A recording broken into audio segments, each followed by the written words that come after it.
ایک بات دل میں آ رہی ہے، کئی لوگوں کو الحمدللہ فائدہ ہوا.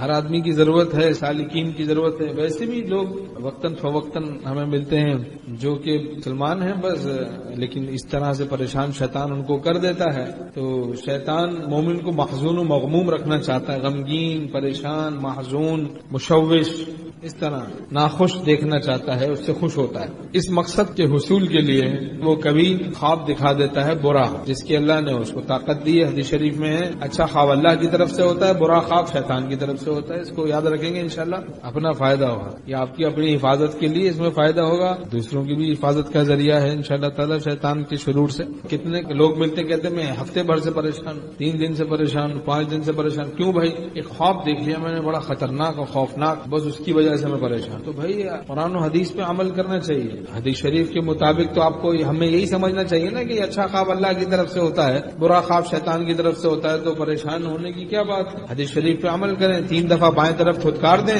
3 دفعہ اعوذ باللہ من الشیطان الرجیم پڑھ لیں. موقع ہے تو کروٹ بدل کے سو جائیں، کسی سے ذکر نہ کریں. ٹھیک ہے نا؟ یہ کام کر لیا. اور کیا کریں؟ اور ایک کام ہم نے دوستوں کو بتایا. دیکھو حکیم الامت مولانا تھانوی رحمۃ اللہ علیہ فرماتے ہیں اللہ کا اپنے پیاروں کے ساتھ یہ معاملہ ہوتا ہے، کبھی ان کی کسی معصیت و مصیبت کو جو ان کی تقدیر میں لکھی ہوتی ہے اللہ تعالیٰ اپنی رحمت و کرم سے اس کو ان کی نیند میں منتقل فرما دیتے ہیں. تو یہی ہم اللہ سے حسن ظن کر لیں کہ دراصل اللہ تعالیٰ نے اس مصیبت یا اس معصیت کو جو میں نے خواب میں دیکھ لیا اپنے کو مبتلا جس میں، تو اللہ تعالیٰ نے دراصل یہ حسن ظن کر لیں اللہ سے. اس کی اصل حسن ظن ہے. حسن ظن اللہ سے اچھا گمان کر لیں ہم لوگ کہ اللہ تعالیٰ نے دراصل اس مصیبت اور اس معصیت کو میری نیند میں منتقل کر کے میری بیداری کو اس مصیبت و معصیت سے محفوظ فرما دیا. اب کیا ہوگا بھائی؟ حدیث شریف کے مطابق انا عند ظن عبدی بی، اللہ تعالیٰ فرماتے ہیں میں اپنے بندے کے گمان کے ساتھ ہوں، میں اپنے بندے کے گمان کے ساتھ ہوں. اب آپ نے اللہ تعالیٰ سے حسن ظن کر لیا، اچھا گمان کر لیا، اسی کے مطابق معاملہ ہوگا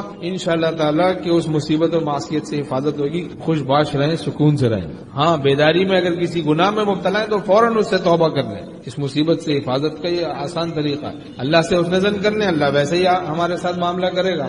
حکیم الامت تھانوی رحمۃ اللہ علیہ فرماتے ہیں اور تسلی کے لیے کہہ دو حسبنا اللہ ونعم الوکیل، ہمارے لیے اللہ کافی ہے جو بہترین کارساز. اور ایک کام اور خیال ہوا کہ دل اندر اندر سے کچھ غم میں ہے مبتلا، تو حضرت مولانا شاہ عبد الغنی پھول پوری رحمۃ اللہ علیہ فرماتے تھے جس دعا میں آنسو نکل جائے یہ آنسو قبولیت کی رسید ہے. تو ہم آپ کیا کریں؟ اللہ سے رو کے مانگ لیں اللہ یہ حالت جو میں نے دیکھی اپنی رحمت و کرم نے مجھے اس سے بچائے، اس بلا سے بچائے، اس پریشانی سے بچا. اور اس آیت پاک کا واسطہ بھی دے دیں. آپ نے فرمایا اللہ وقال ربکم ادعونی استجب لکم، کہا تیرے پروردگار نے مجھے پکارو میں دعا قبول کروں گا. میں اس آیت پاک کا آپ کو واسطہ دیتا ہوں، اس بلا سے حفاظت مانگ رہا ہوں، بھیک مانگ رہا ہوں، رو کے مانگ رہا ہوں. یہ رو کے آنسو قبولیت کی رسید ہے.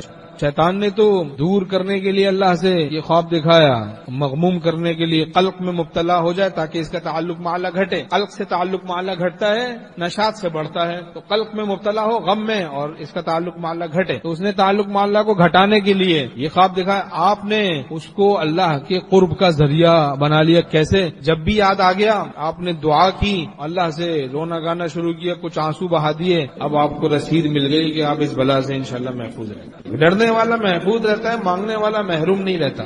بزرگوں نے فرمایا ڈرنے والا محفوظ رہتا ہے. اللہ سے ڈر رہے ہیں محفوظ رہیں گے، اللہ سے مانگ رہے ہیں محروم نہیں ہوں گے.